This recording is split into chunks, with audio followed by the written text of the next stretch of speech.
In the Wudang Monastery, there's a practice that doesn't appear in any official martial arts manual. They don't show it to tourists. It's too boring for film. A person simply stands, feet a little wider than shoulder width, hands in front of the chest, as if holding an invisible ball. Breathing. That's it. The difference is that he has done this every morning at 5 a.m. for 40 minutes for the past 50 years. According to monastery records studied by researchers who visited Wudang, long-term practitioners show MRI findings for spinal disc condition that are atypical for their age. This isn't yoga, it isn't stretching. It's a practice that Western clinical rehabilitation guidelines haven't yet incorporated into standard protocols for lower back pain. Back pain costs the American economy more than all cancers combined. According to the Global Burden of Disease study published in The Lancet, the annual cost to the United States in treatment, lost productivity, and disability payments tied to lower back pain exceeds $134 billion. That's more than the GDP of many countries. And yet, 85% of people who come to a doctor with chronic back pain leave with a diagnosis of non-specific low back pain, which in plain terms means cause unknown. We spend more. The pain doesn't go away. No answers. In the mountains of Hubei, in monasteries built on steep slopes above 2,000 meters, medical records spanning 4 generations of monastic life contain almost no complaints about back pain. Not because the monks are stoic and suffer in silence, because there's nothing to complain about. Here's what you're going to understand: why the spine ages the way it ages, and which practices from the Wudang Daoist monasteries protect its structure at a level Western physiotherapy has only recently begun to measure. Practices that cost nothing, that don't require a gym, that take 10 minutes in the morning. Somewhere in the middle of this, I'll get to a study that documented visible, MRI-confirmed structural changes in intervertebral discs after a specific protocol. Not a subjective pain rating, measurable changes in the physical structure of tissue. You'll want to stay for that. But first, we need to understand why what we're relying on isn't working. The back health industry is built around one logical assumption. The problem is in a specific spot, and that spot needs to be fixed. Inflamed disc? Take a nonsteroidal anti-inflammatory. Weak muscles? Train those specific muscles. Bad posture? Buy an orthopedic brace. That logic sounds reasonable, but it misses something fundamental.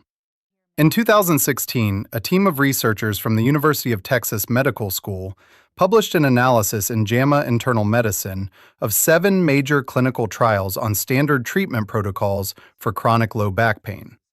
Combined, the data covered more than 9,000 patients. The conclusion was uncomfortable. Not one of the protocols showed a lasting effect beyond 12 weeks. Pain went away, then it came back in roughly 80% of participants. The question those researchers didn't ask: what if the problem isn't the damage itself, but what's systematically preventing the spine from recovering? That's exactly where the Wudang Daoist system begins.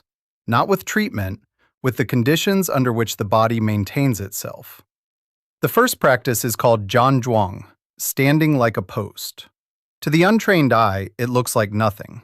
A person stands, knees slightly bent, spine straight, arms in front of the body, breathing.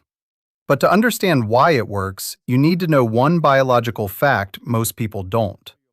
Intervertebral discs have no blood supply of their own. Blood vessels nourish them only in childhood and early adolescence, roughly until age 20, after which discs switch to a different mechanism of nutrition. They receive water and nutrients from surrounding tissue through the only method available to them: mechanical compression and decompression. Like a sponge. Squeeze it, release it, and the sponge draws in water. Squeeze again, it pushes out waste. Release, it draws in fresh fluid. This pumping mechanism works under one condition: the load on the disc needs to be axial and even. Pressure must travel straight down the vertical axis of the spine, without shifting forward or backward. When you're sitting in a chair, especially leaning slightly toward a screen, the lumbar discs are under pressure that skews forward. The front of the disc is compressed more than the back. The pumping mechanism breaks down. After 8 hours of that kind of sitting, the discs lose water and literally flatten out. Height decreases. The cartilage matrix becomes less elastic. That's the beginning of what radiologists call degeneration. When you stand in the Zhan Zhuang position, with knees moderately bent and the spine properly aligned, the load on the discs is exactly what they need. Even. Axial. And each breathing cycle creates a subtle pulsing wave of pressure through the entire spinal column, repeatedly activating the disc nutrition pumping mechanism that biomechanists have described since the classic work of Holm and Nakimson on diffusion-based nutrition in intervertebral tissue. That's why Wudang monks practice Zhan Zhuang every morning, not for philosophy, for mechanics. Monastery teachers report sustained musculoskeletal health in long-term practitioners. This isn't age, it's practice. Here's what the first practice looks like specifically. Stand on a flat, firm surface. Barefoot is best. Feet a little wider than shoulder width. Toes pointing forward. Bend your knees roughly 2 to 3 inches lower than your normal standing position. Not a squat, just a slight drop, as if you were about to sit down but stopped at the very beginning. Align your spine. Don't consciously reach upward. Just remove the arch in your lower back and don't pull your shoulders forward. Imagine a thin thread pulling the top of your head toward the ceiling, while your shoulders hang down naturally. Raise your arms in front of you, roughly at diaphragm height, palms facing toward you. Elbows gently dropped below wrist level. Breathe with your belly. On the inhale, the belly moves forward. On the exhale, it returns. Stand like this for 5 minutes to start. Your only job, hold the position. Don't think about your spine. The body will do the rest. Right now, before this video ends, you can stand up and hold that position for 3 minutes. Based on the mechanics of diffusion-based disc nutrition described above, even a few minutes of this standing activates the pumping cycle. Just stand up. Now, the second mechanism, the one that even people familiar with Qigong practice tend to miss. It's a specific way of breathing. You have a built-in lumbar brace. It's not sold at an orthopedic store, you already have it. It's called the diaphragm. The diaphragm, a large muscular dome separating the chest and abdominal cavities, descends on every inhale. That movement creates pressure inside the abdominal cavity. That pressure wraps evenly around the lumbar spine from the inside, supporting it in roughly the same way a weightlifting belt does. Only this belt doesn't need to be fastened. It works on its own, 24 hours a day when the breathing is right. But most people who spend their day at a screen breathe from the chest. Shoulders rise on the inhale. The diaphragm barely moves. There's almost no abdominal pressure. The internal brace isn't working. The lumbar discs take the compensating load directly, year after year, disc after disc. In 2019, researchers from the University of Queensland published a review in Physical Therapy of 7 independent clinical studies. Their finding? In people diagnosed with chronic low back pain, the pattern of chest breathing instead of diaphragmatic breathing was present in the vast majority of participants examined. That's not a coincidental correlation. It's a mechanical link. When the internal brace isn't working, the spine compensates directly. In the Wudang Daoist tradition, the first thing new monks are taught isn't a posture or a movement technique. It's breathing. The teacher sits beside the student, places a hand on the student's belly, and waits until the student feels the belly rising first. They call this returning to the breath. The idea is simple. This is how all of us began life. Look at a sleeping infant, and you'll see the belly rising with every inhale. Somewhere between childhood and adult office life, most of us lose this. Here's how to bring it back. Place your right hand on your chest, left hand on your belly. On the inhale, the left hand moves first. The belly expands forward. The right hand on the chest stays almost still. If it's the other way around, if the right hand moves first, you're chest breathing. That's fixable. Inhale, 4 seconds. Short pause, 1 second. Exhale, 6 seconds. The belly gently returns. 10 cycles in the morning right after the standing, 10 in the evening before sleep. That's it. Survey data from practitioners who took part in a number of small observational studies shows that after roughly a month of daily practice, chronic tension in the lumbar muscles begins to ease. The internal pressure starts to work. The spine gets the support it was always supposed to have. Now, the third mechanism, the one I mentioned at the very beginning. It has nothing to do with movement at all. In the Wudang Monastery kitchen, two ingredients appear on the table so consistently that the first Western researchers working there in the early 2000s initially assumed it was just a local culinary custom. Then they started looking at the biochemistry and changed their minds. The first ingredient, fresh ginger. Not powder in a capsule, not tablets with an extract. Fresh root, added to hot water or a cooked dish every day.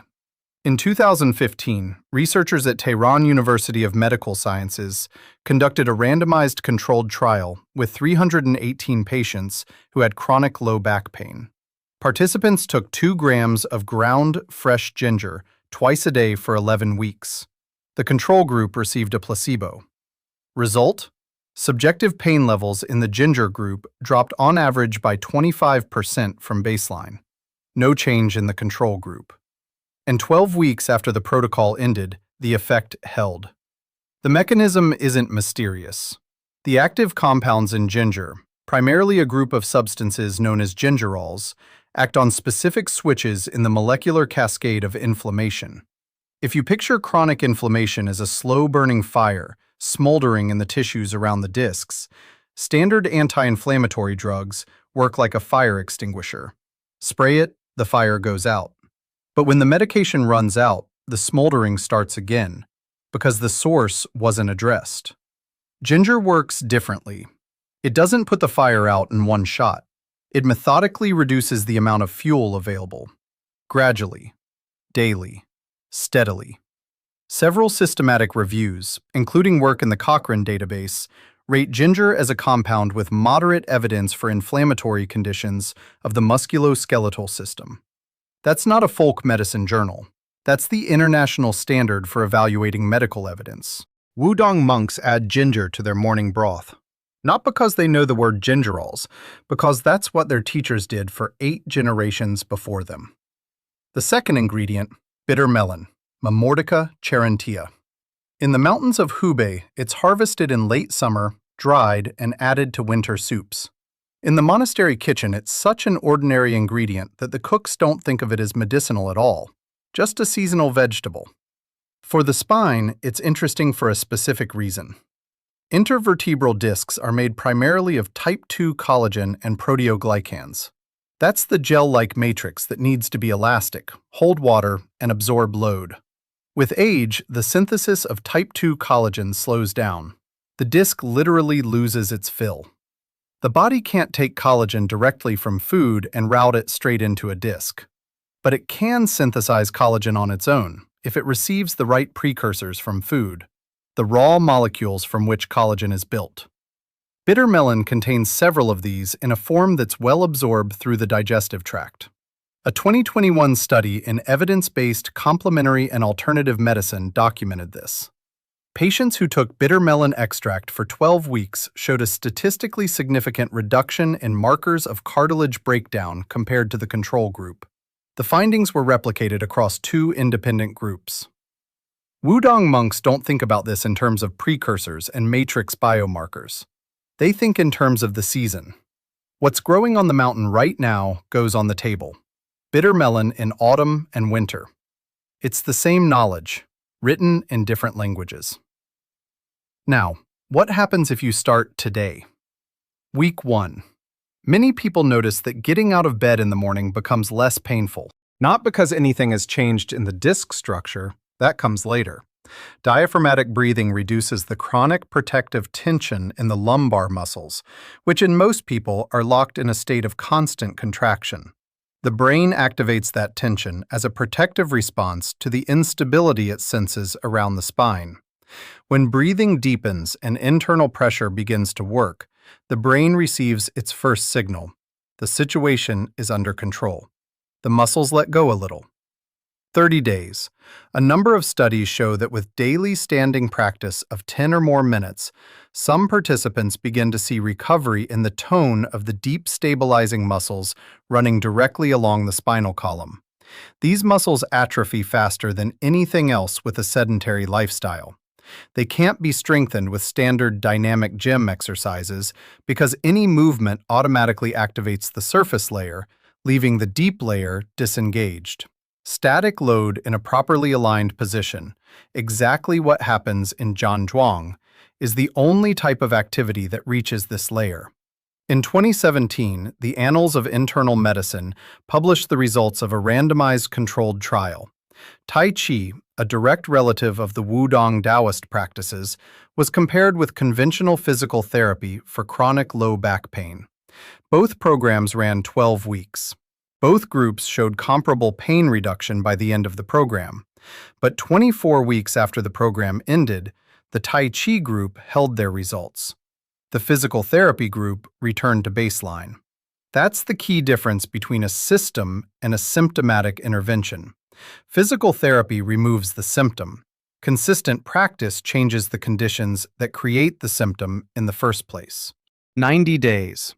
Early data from several pilot protocols document changes in disc hydration and, in some cases, measurable MRI-based structural indicators of lumbar intervertebral discs in participants following a full protocol.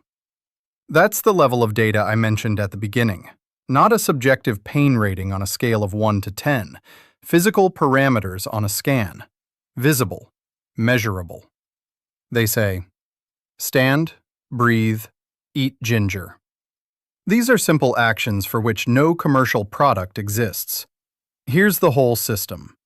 First, axial load through standing, like a post, 10 minutes every morning. The mechanical pump that nourishes intervertebral discs through compression and decompression. Not a workout. Basic maintenance for the spine that we stopped doing when we moved into office chairs. Second, diaphragmatic breathing. 10 cycles in the morning, 10 in the evening. The internal brace built into each of us, dormant in most adults. The left hand rises first. Third, ginger and bitter melon, every day. The first reduces background inflammation in the tissues around the discs. The second gives the body material to maintain the cartilage matrix. Not a pharmacy, a kitchen. The Wudang Monastery doesn't treat backs. It simply doesn't create the conditions under which they break down. That's a different entry point into the problem. Tomorrow morning, before your phone and before your coffee, stand for 5 minutes in the Zhan Zhuang position. Feet a little wider than shoulder width, knees slightly bent, hands in front of the diaphragm, belly breathing. 5 minutes. One action, one morning. While you're standing, put water on to boil and drop in 3 or 4 thin slices of fresh ginger. By the time you finish standing, you'll have the first element of the third part of the system ready.